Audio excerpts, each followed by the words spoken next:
Beckman. The title of her speech is Undying Animated Love.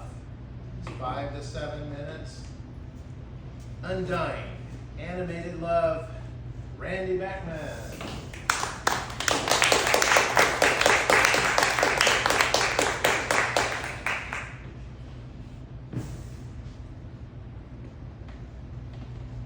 Where is love?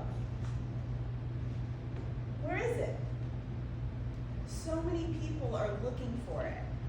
They're looking for it in people. They're looking for it in success, to do more, to be better, to look better, to have a little more Botox. But where does it live? So many people think that it's outside of themselves. Well, it has to be, right? Because when you connect with someone and you really like something about someone, you think it's out there.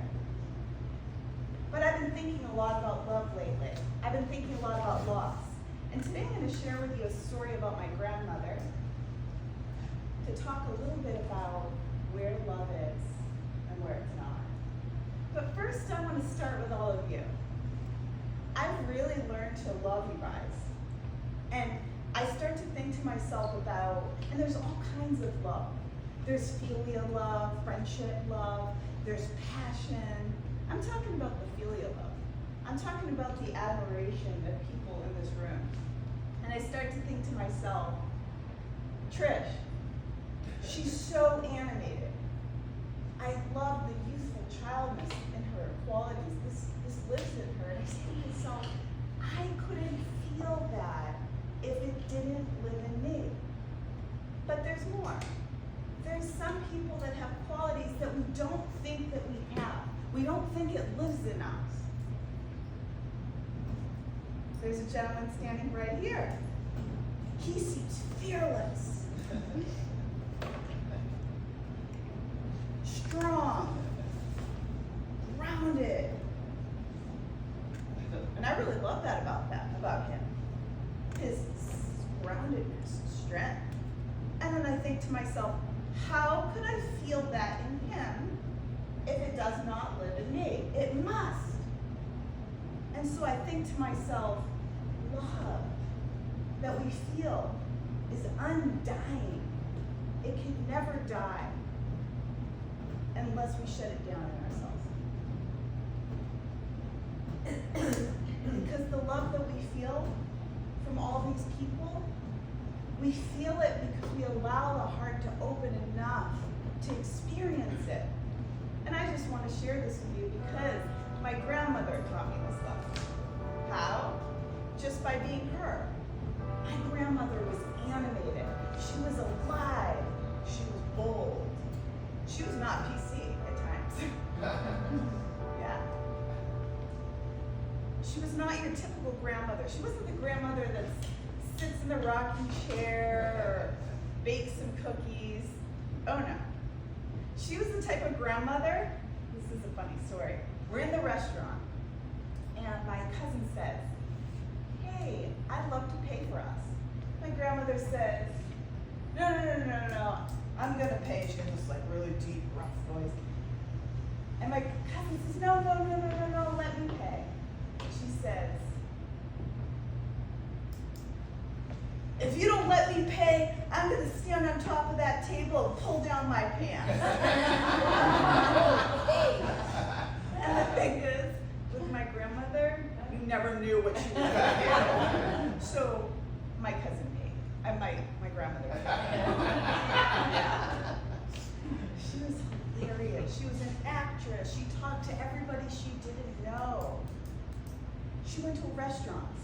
And she'd walk around the restaurant, and she'd start talking to people, and she'd be making friends. People loved my grandmother. I'll never forget it. We were at a hotel. She'd stay there in Florida every summer for a couple months.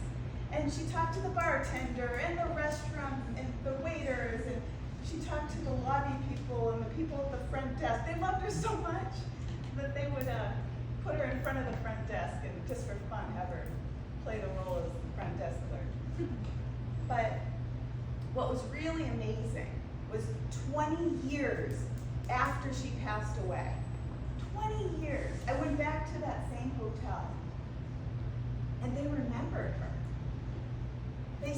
remember your grandmother, B, and even remember her jokes. But I tell you this because this is not a story about my grandmother, although it is for me. It's a story about love. It's a story about love that can never die. Because I can say that I feel her love so much today, maybe even more, because I appreciate her. My grandmother was the animation of life. And it reminds me that that lives in all of us. And there's a reason I think that I needed to share this story. Because you might not believe this, but when I was 6 years old, my grandmother said, "When you're older, I want you to speak at my eulogy." She said funeral, because I wouldn't have known what that meant. She said, "I want you to speak at my funeral." And she would tell me this all the time. "I want you to go up there, and I want you to speak at my funeral." As a kid, I don't know, I just like, sure, okay, Grandma. I didn't know really what a funeral is, or dad was dying. And as she got older, she said, "I really want you to do this." My grandmother loved attention. She loved attention. But you know what?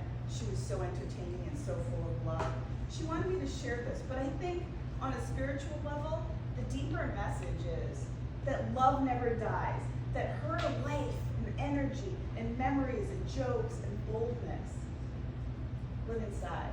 Not just for me, but for every person that you've ever loved. The only way it goes away is when we shut it down inside of ourselves. I'll leave you with this. I'm at the mall with my grandmother, and she sees this woman, she's smoking, with her thin little cigarettes. And then she walks by, and there's this woman. And this isn't very PC, and the woman says, "To think I have to smell your cigarette."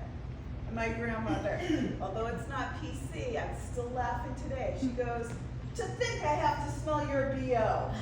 And I'm like, oh my God, Grandma, she did not just say that. But the point is, it's not about what's right or wrong in this moment. It's about there's an energy under there. And it made me laugh. It lightened me up. It's funny. Maybe it's not completely funny, but it was funny in the moment. And we all have those people in our lives that makes us laugh and open our hearts. Keep your heart open. Keep your heart open to love. It lives within.